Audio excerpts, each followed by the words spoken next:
Olá, graça e paz, que a paz do Senhor Jesus Cristo esteja com cada um de vocês.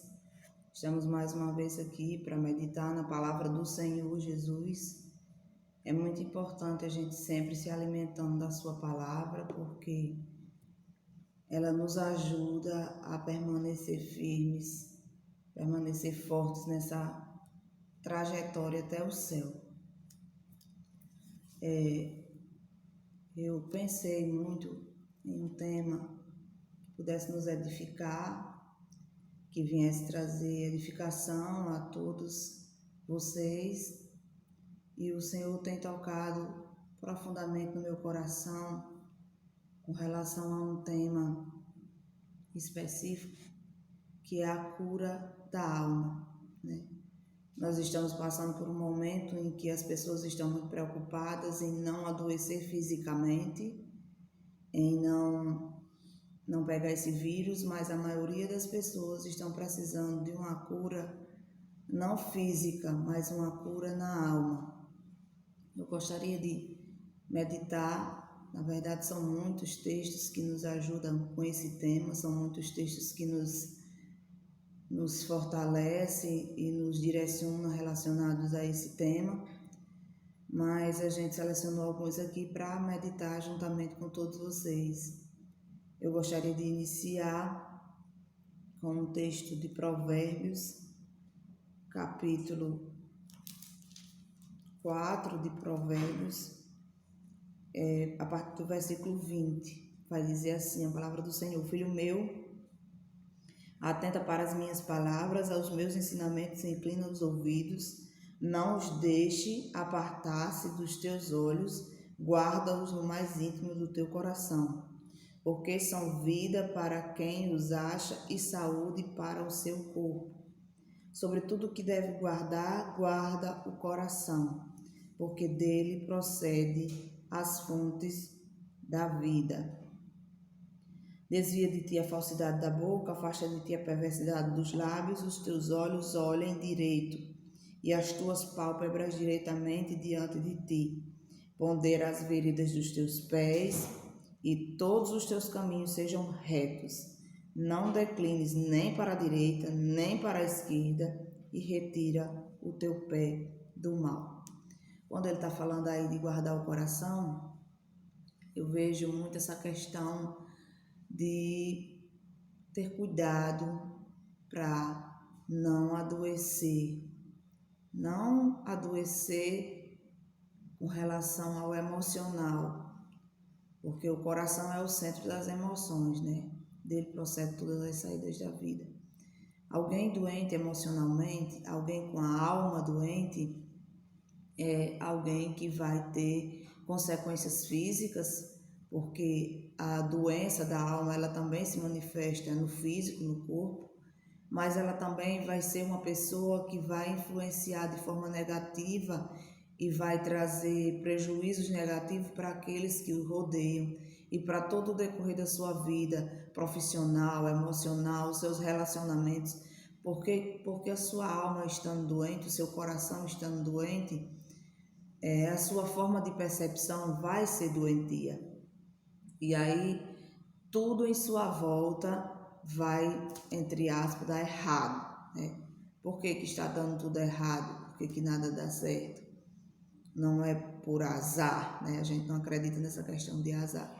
É mais muitas vezes pela questão da pessoa estar doente, da sua visão com relação à vida, com relação a si mesma, ser uma visão conturbada e estar influenciada porque o seu coração, porque a sua alma está doente.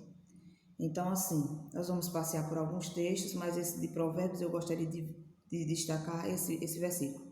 Sobretudo que deve guardar, guarda o coração, porque dele procede as fontes da vida. Então, você tem que ter cuidado com o que você absorve, você tem que ter cuidado com aquilo que você escuta, você tem que ter cuidado com aquilo que você guarda, com aquilo que você permite que o seu coração determine tempo, determine sentimento, determine emoção, certo?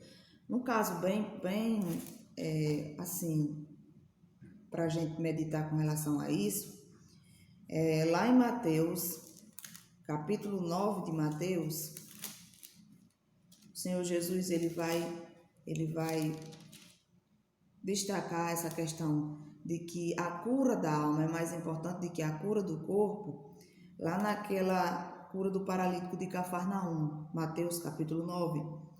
Eu vou ler só o versículo 2, que ele diz assim: Eis que trouxeram um paralítico deitado no leito, e vendo-lhe a fé, Jesus disse ao paralítico: Tem bom ânimo, filho, estão perdoados os teus pecados.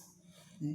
E aí quando ele vai dizer que os pecados estão perdoados, os escribas eles vão criticar quem é esse que perdoa pecado, né? O que é que ele está fazendo, o que é que ele está dizendo com isso, e aí no final de contas ele acaba curando a enfermidade física daquele homem, mandando ele pegar o seu leito e ir para casa.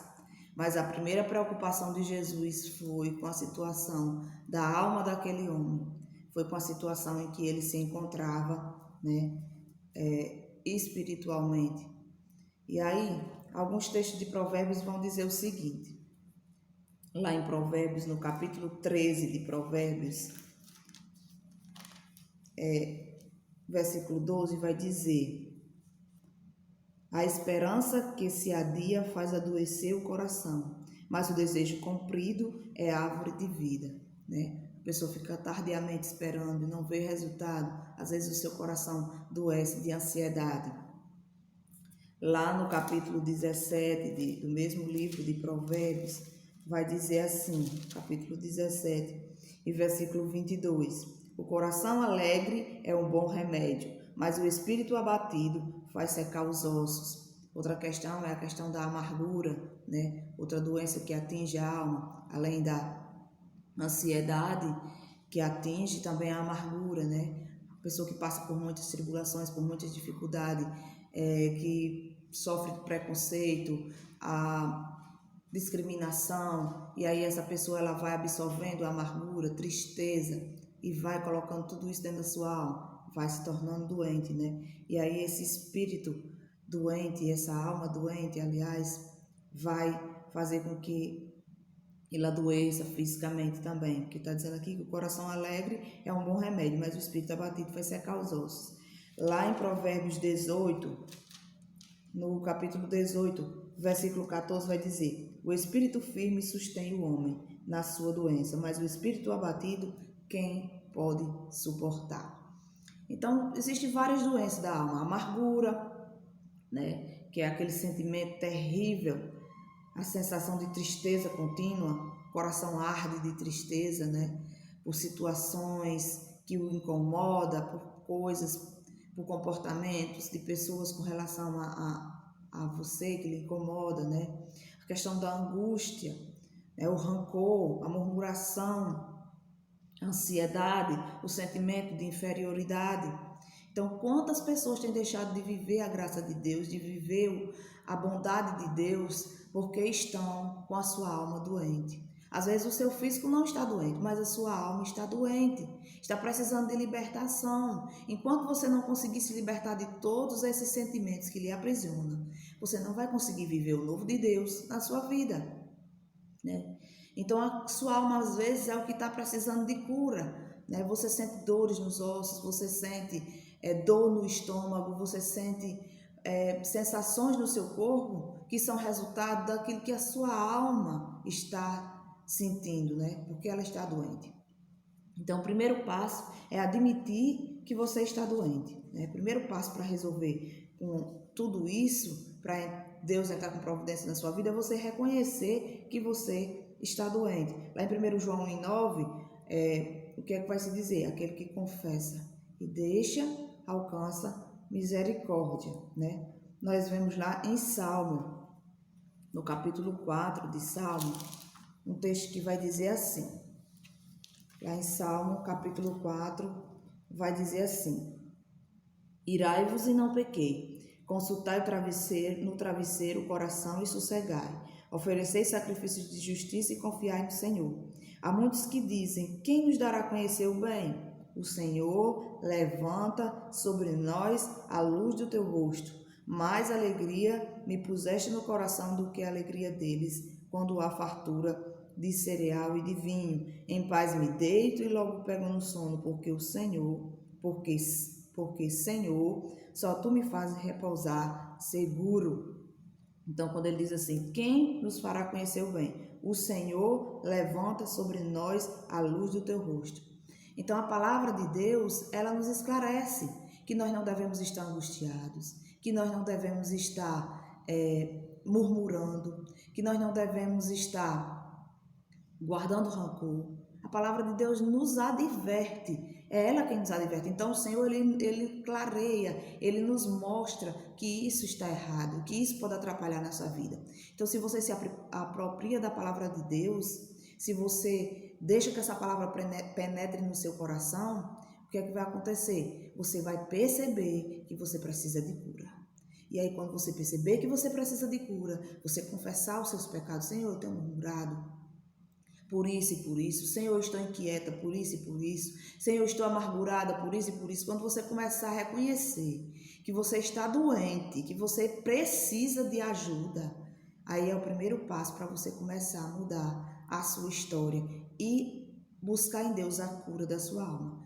Porque eu quero dizer que nós não temos condições de fazer esse processo de cura da alma, né? Que Deus é quem tem essa condição. Você veja que Davi, quando ele adulterou, ele estava lá, ele tinha esquecido totalmente do que ele tinha feito, ele estava vivendo como uma vida normal, só que ele estava precisando de cura para o seu pecado, de perdão para o seu pecado, de endireitamento de conduta, né? Ele estava precisando de uma cura para a sua alma, ele estava com a alma doente, estava com a visão turbada. Se você ler lá a passagem da história, você vai entender o que é que eu estou dizendo. E aí o Senhor usa Natan para chegar para Davi e para lhe esclarecer que ele estava precisando de cura, ele estava precisando de Deus, ele estava precisando se voltar para Deus.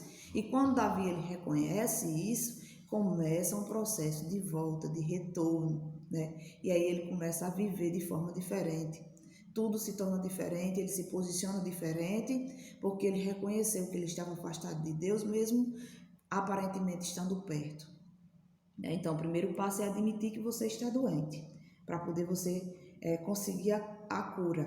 E esse admitir vem através de você perceber que na palavra de Deus, atitudes em você, no seu comportamento, na sua conduta, doentio, né? Lendo a palavra você vai conseguir encontrar essa palavra de orientação e vai conseguir enxergar as enfermidades, amargura, murmuração, tudo que tiver atrapalhando aí.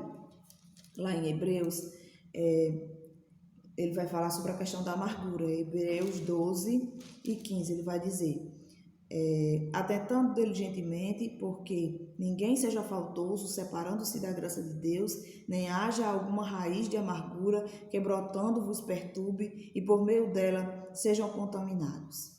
Então, quando você é contaminado pela amargura, quando você se torna uma pessoa amarga, quando você deixa a amargura brotar no seu coração, encher a sua alma, não sofre só você, como as pessoas que estão ao seu redor também sofrem, né? É como uma vez eu escutei um pregador dizendo, é como se você fosse uma lagoa suja e aí ninguém pode beber da sua água, ninguém pode escutar o que você diz, porque tudo que você diz é distorcido, é amargurado, é cheio de veneno, porque a sua alma está envenenada, né, pela amargura. O segundo passo é entender que você não é a única pessoa doente, né? Quando você entende que você não é a única pessoa doente, você consegue enxergar pessoas doentes.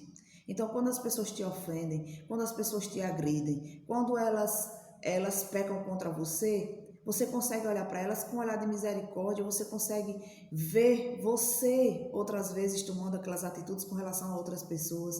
Você consegue enxergar que aquela pessoa está doente e você consegue dispor o seu coração para orar por ela ao invés de criticar, ao invés de condená-la, né? Aí vem aquela questão que Jesus diz lá em Mateus, capítulo 7 e versículo 12. Tudo quanto que quereis que os homens vos façam, fazei-los também vós a eles. E também Mateus 22, do 37 ao 39, ele vai falar sobre o amor ao próximo, que você deve amar o próximo como a você mesmo. Então, isso aí de você reconhecer que você está doente, porque a palavra lhe orienta, porque a palavra lhe faz perceber que a sua conduta está sendo doentia, né?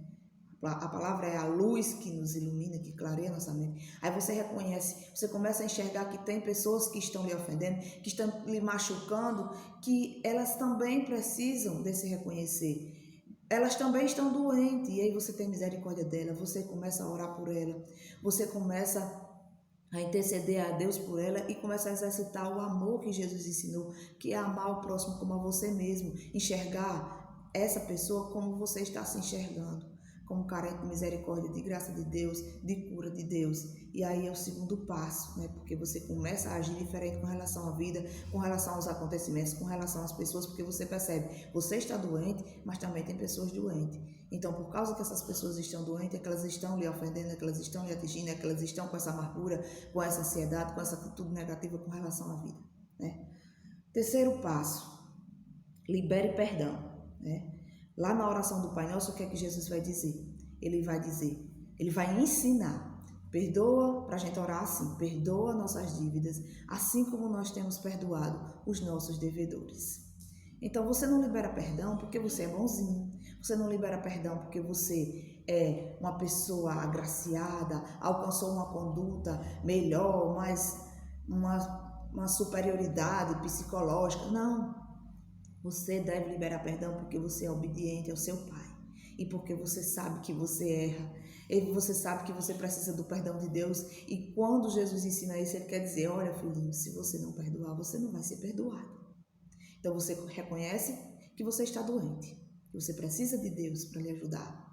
Você enxerga que os outros também estão precisando de Deus e ora e intercede por ele, e você libera perdão, você se liberta, você tira essa carga negativa das suas costas, você tira essa dor que corrói o seu coração por causa daquilo que o outro lhe fez, e aí você consegue seguir para o próximo passo.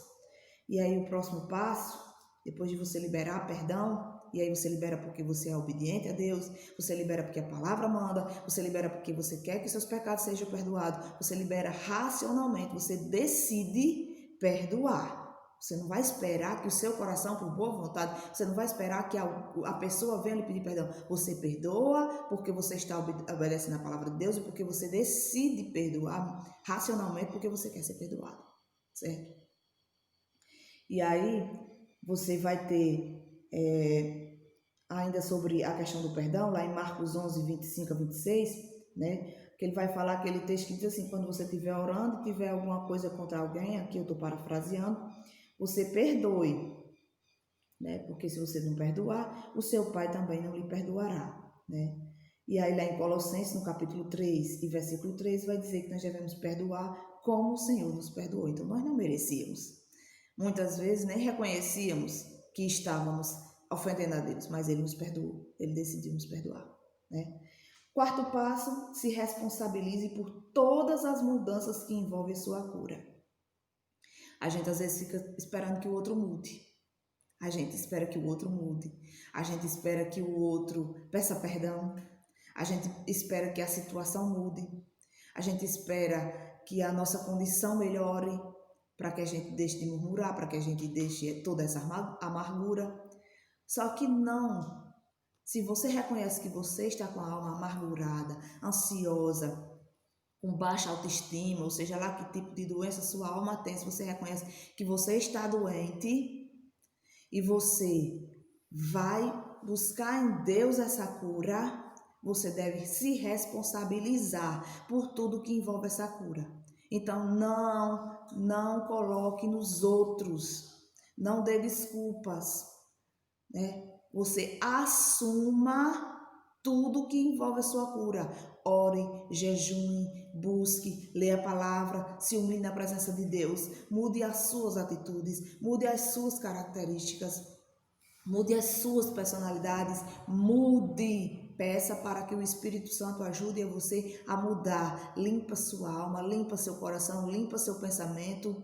Não espera pelos outros, não coloca nos outros desculpa. É porque fulano fez isso comigo, é porque ciclano não para de me ofender, porque Beltrano não para de me humilhar, porque eu sou tratada assim no trabalho, porque as pessoas não reconhecem o meu valor. Não, tira tudo isso da sua mente. Quando você estiver curado, você vai enxergar as situações, você vai enxergar aquilo que está acontecendo na sua vida de forma diferente, porque você vai estar com os sentimentos libertos. Sabe aquilo que diz? Conhecereis a verdade e a verdade vos libertará. O Senhor Jesus, ele vai lhe mostrando na luz da palavra, vai lhe libertando, vai lhe curando. E aí o outro versículo diz: se o Filho vos libertar, verdadeiramente sereis livres. Então, se for uma mudança sua, se for algo seu, você vai voltar a adoecer. Você não vai nem só voltar a adoecer, você vai continuar doente, só que com a máscara de sadio. Mas se você permitir que o Senhor, que a sua verdade, que a sua palavra liberte a sua alma, se você se empenhar com relação a essa cura e deixar de colocar na situação, nos problemas, nas pessoas, a culpa daquilo que você está sentindo, sabe o que é que vai acontecer? O Senhor vai abençoar, vai libertar e vai curar a sua alma. Porque a gente não deve viver nesse mundo pelos outros, a gente deve viver por Deus, para Deus. Quando a gente culpa os outros, quando a gente deixa nos outros a responsabilidade daquilo que a gente precisa mudar, a gente não muda. A gente não muda.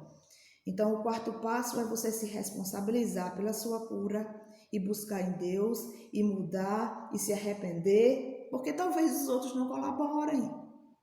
Talvez os outros não colaborem, o inimigo, ele sabe aquilo que lhe atinge.